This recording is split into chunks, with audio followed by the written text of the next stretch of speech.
Menų akademija susideda iš kelių dalių. Pirmoji tai yra vaikai mokosi pamatyti idėjas. Idėjų šaltinis yra gamta ir vaikai mokosi pastebėti dangų, medį, pastebėti nukritusi akmenuką. Kitas idėjų šaltinis yra draugai, aplinka, bendravimas, keitimasis idėjomis.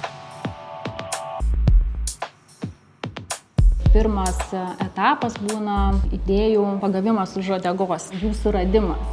Kita dalis yra pažintis su dailininkais, jų darbų interpretavimas. Mintis ta ir noras tas, kad išbandę daug technikų, kiekvienas rastų tą savo stipriąją pusę, kur jie nori tada gilinti žinias ir tikslas jiems padėti.